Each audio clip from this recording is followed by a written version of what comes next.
Hello everyone, welcome to the channel. आज का हमारा टॉपिक है कि अर्थमेटिक को कैसे स्ट्रॉन्ग किया जा सकता है। आप अर्थमेटिक में कैसे ज़्यादा से ज़्यादा स्कोर कर सकते हैं, तो आज हम उसके ऊपर बात करेंगे। ठीक है। अर्थमेटिक जिन भी स्टूडेंट्स का वीक है या फिर मान लीजिए कि डीआई सिंप्लीफिकेशन और जो ये बाकी चीज़ें हैं ये सब आप कर लेते हैं, लेकिन अर्थमेटिक में आपके मार्क्स नहीं बनते। जैसा कि आप जानते हैं कि अर्थमेटिक एक बहुत ही ज़्यादा मतलब स्कोरिंग और ऐसा सब्जेक्ट है जिसके अंदर अगर आपकी प्रिपरेशन अच्छी है तो आप काफ़ी अच्छे मार्क्स उसमें से ला सकते हैं। और आपका जो सिलेक्शन है लगभग प्रीलिम्स का मैथ्स का सेशन में अगर आपको बताऊं तो जो वेटेज आपके मार्क्स की बढ़ेगी वो आपकी अर्थमेटिक की वजह से ही बढ़ेगी। तो अब हमें ये अर्थमेटिक स्ट्रॉन्ग कैसे करना है ये क्वेश्चन उठता है। तो आप इसको 4 पार्ट्स में डिवाइड कर लीजिए। अर्थमेटिक को आपको सिर्फ 4 टॉपिक करने हैं, इसके अलावा कुछ करने की ज़रूरत नहीं है आपको। उससे रिलेटेड आपके सारे टॉपिक्स बन जाएंगे। ठीक है। सबसे पहले आप देखिए कि जैसे मान लीजिए आपने परसेंटेज स्टार्ट किया, आप परसेंटेज कर रहे हैं तो उससे क्या होगा कि आपको फ्रैक्शन जैसे 25% को 1/4 बोलते हैं, तो ये चीज़ें आपको पता लग जाएंगी। फ्रैक्शन वगैरह आपने परसेंटेज पढ़ा अच्छे से। उससे रिलेटेड आपका क्या टॉपिक है, प्रॉफिट एंड लॉस में भी लगभग वही वैल्यू यूज़ होंगी कि उसमें इतना प्रॉफिट दे दिया 16.5% का या 33.5% का। परसेंटेज से रिलेटेड है, हल्का सा डिफरेंस है, ज़्यादा नहीं है। प्रॉफिट एंड लॉस कर सकते हैं। उसके बाद प्रॉफिट एंड लॉस हो गया तो आपका डिस्काउंट का भी चैप्टर, बस एक नाम अलग दे रखा है। डिस्काउंट आपके प्रॉफिट एंड लॉस में भी यूज़ होगा कि उस पर्सन को 20% का डिस्काउंट हुआ, उसको 50% का डिस्काउंट हुआ, तो यहाँ से डिस्काउंट का भी टॉपिक हो सकता है। उसके बाद अगर हम बात करें partnership, partnership profit and loss से अलग नहीं है, साथ में ही चीज़ें हैं। पार्टनरशिप में क्या है कि दो लोगों ने पैसे इन्वेस्ट कर दिए, उनको इतना प्रॉफिट हुआ, इतना लॉस हुआ, आपको सिर्फ वैल्यू निकालनी है। पार्टनरशिप भी सेम ही टॉपिक है। उसके बाद बारी आती है रेशियो एंड प्रोपोर्शन की। रेशियो एंड प्रोपोर्शन मीन्स आपको परसेंटेज की फॉर्म में वैल्यू चाहिए। अगर आपने परसेंटेज कर लिया और आप ये सारे टॉपिक्स देखते हैं तो आपके सारे एक जैसे ही टॉपिक हैं, आप आराम से सबको कवर कर सकते हैं। एक अर्थमेटिक को पढ़ने का भी एक तरीका होता है। आप मान लीजिए कि पहले आपने परसेंटेज उठाया, फिर आपने पाइप कंसिस्टेंट उठाया, फिर आपने एज उठाया, फिर आपने एवरेज उठाया। आप अलग अलग चीज़ें ले रहे हैं। अलग अलग चीज़ें लेने की वजह से क्या हो रहा है कि आपको बहुत सारा कुछ नया, मतलब एकदम से बहुत काफ़ी कुछ नयापन देखने को मिल रहा है, जिसकी वजह से क्या होता है ना कि आप नहीं अच्छे से कर पाओगे और आपको ऐसे होगा कि बहुत कुछ पढ़ना पड़ेगा, इसमें तो बहुत कुछ है। इसकी बजाय आप ऐसा करिए, ऐसा टॉपिक उठाइए जिससे नेक्स्ट टॉपिक उससे मिलता जुलता होगा। इससे क्या होगा कि आपकी पहले वाले टॉपिक की भी रिवीजन होती रहेगी और नया टॉपिक भी तैयार हो जाएगा। तो ये था हमारा पार्ट 1। आपको इस तरह से करना है। अगर आप इन सारे टॉपिक्स को करना चाहते हैं तो जैसे आपने पार्टनरशिप कर रहे हैं तो डिस्काउंट, प्रॉफिट एंड लॉस एक साथ करिए इन सबको। ठीक है। अब बारी आती है सेकेंड पार्ट की। Second part most important, time and work. Her video में बताती हूँ टाइम एंड वर्क बहुत इंपॉर्टेंट है। इसके साथ आपके पाइप एंड सिस्टम हो जाएगा, बॉट एंड स्टीम हो जाएगा, टाइम, डिस्टेंस एंड ट्रेन हो जाएगा। कुछ डिफरेंस नहीं है, सारी चीज़ें सेम है। एक दो आपका रूल जो है वो थोड़ा सा हल्का सा अलग हो सकता है, बाकी सब चीज़ें सेम है। एक टॉपिक आपने टाइम एंड वर्क कर लिया तो आपकी 4 टॉपिक स्ट्रॉन्ग हो जाएंगे। समझ आ रहा है आपको?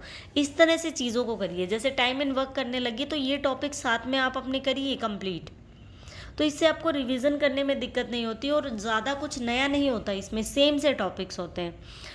थर्ड टाइप की बात करते हैं, जैसे कंपाउंड इंटरेस्ट और सिंपल इंटरेस्ट होता है, ये एक अलग सा है। तो इसमें क्या है कि सिंपल इंटरेस्ट करेंगे तो साथ में आप कंपाउंड इंटरेस्ट भी कर सकते हैं। ये हमारा थर्ड पार्ट हो गया। इन दोनों को एक साथ करिए।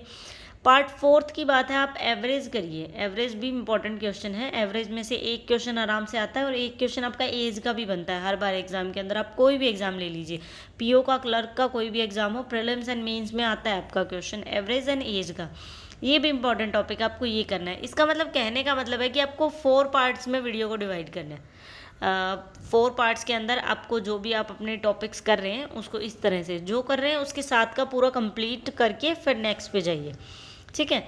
अब बारी आती है कि कहाँ से पढ़ें, सोर्स क्या क्या है, कहाँ से पढ़ें, कहाँ से पीडीएफ डाउनलोड करें। मतलब आपको काफ़ी चीज़ें मिल जाएंगी अगर आप गूगल पे सर्च करते हैं तो मटेरियल के लिए, लेकिन आपको सब पे नहीं जाना है।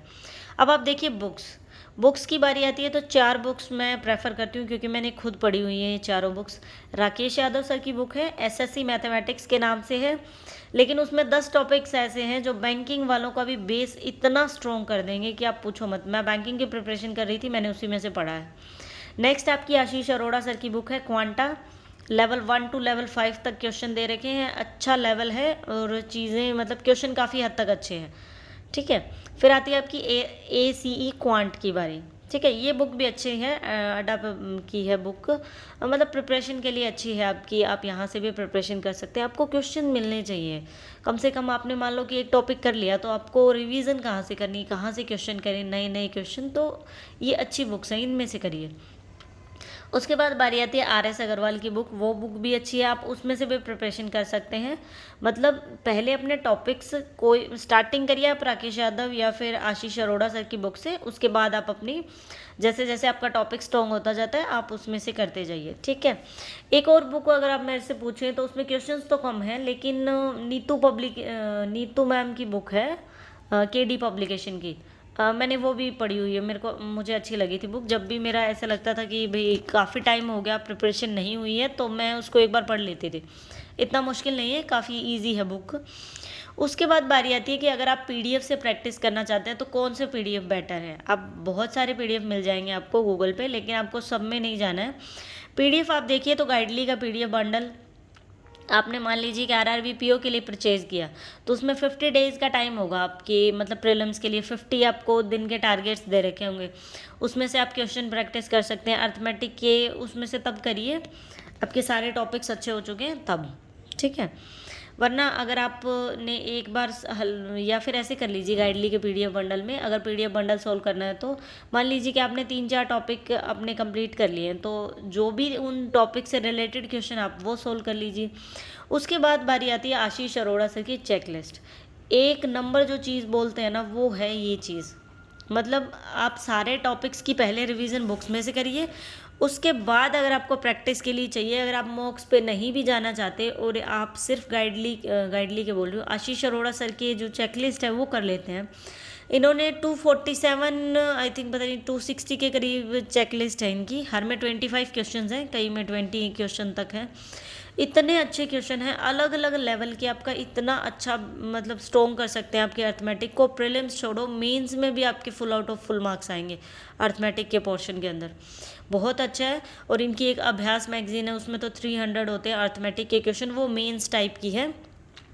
तो ये काफ़ी अच्छा कंटेंट प्रोवाइड करते हैं। अगर प्रैक्टिस के लिए फ्री में आपको मिल रहा है तो आप अच्छे से रिवीजन कर सकते हैं, लेकिन उसका सोल्यूशन मत देखिए। चेकलिस्ट का जो सोल्यूशन वगैरह है ना वो काफ़ी लेंदी दे रखे हैं, तो आप अपना दिमाग ख़राब कर लोगे उनको देख के, खुद से सॉल्व करने की कोशिश करो। और ये था आपका कंप्लीट अर्थमेटिक को स्ट्रॉन्ग करने का तरीका। इस तरह से फॉलो करेंगे तो 2023 के अंदर बैंक एग्ज़ाम के अंदर अर्थमेटिक की वजह से आपका सिलेक्शन नहीं रहेगा, ये गारंटी मैं दे रही हूँ आपको। मेरे साथ पढ़ के देखिए, अच्छे से प्रिपरेशन करिए।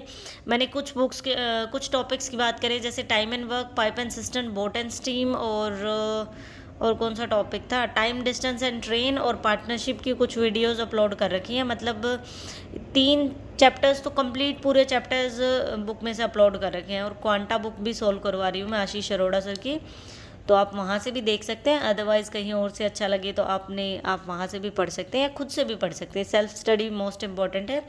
अगर किसी की वीडियो भी देख रहे हैं तो वीडियोस देख लीजिए, उसके मेथड के लिए एक बार देख लीजिए, 2 बार देख लीजिए, लेकिन कम से कम 1 से 2 बार आप अपने हाथ से खुद उन चीज़ों को सिर्फ क्वेश्चन देख के सॉल्व करेंगे, तब जाके आपकी प्रिपरेशन अच्छी मानी जाएगी। तो यहाँ पे हमारी वीडियो ख़त्म करते हैं। Thank you for watching the video. अगर वीडियो अच्छी लगे तो प्लीज़ लाइक करिए और चैनल को सब्सक्राइब करिए, और अपने फ्रेंड्स को भी प्लीज़ शेयर करिए। Thank you.